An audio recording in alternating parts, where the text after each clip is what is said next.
Patuloy pa ring binabantayan ng Pag-asa ang tropical storm sa Pacific Ocean na may international name na Haiyan.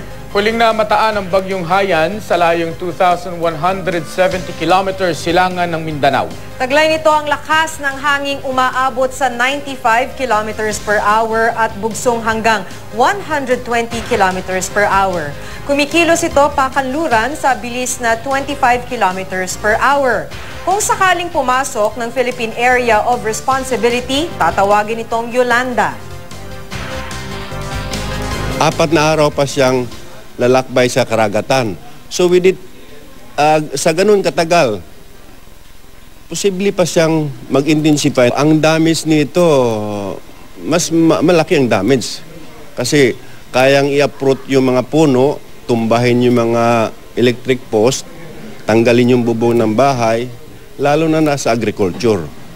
Sa track ng Weather Central, sa Huwebes, posibleng papasok ng PAR ang bagyo at tutumbukin ang Eastern Visayas sa araw ng Biyernes.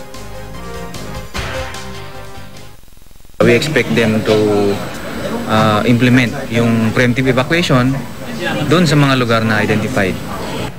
Sa ngayon, tanging Intertropical Convergence Zone o ITCZ at isang low pressure area na nakapaloob dito ang nakakaapekto sa lagay ng ating panahon. Huling namataan ng ahensya ang LPA sa layong 160 kilometers hilagang silangan ng Puerto Princesa City, Palawan. Nagdadala ito ng minsang malakas na ulang posibleng magdulot po ng flash flood at landslide sa Palawan. Itinaas naman ng Pag-asa ang gale warning sa northern seaboard ng Northern Luzon. Posibleng umabot sa mahigit 4 na metro ang taas ng alon dyan dahil sa malakas na hanging amihan. Abiso po sa mga gumagamit ng maliliit na sasakyang pandagat, iwasan muna ang pagpalaot sa mga naturang baybayin.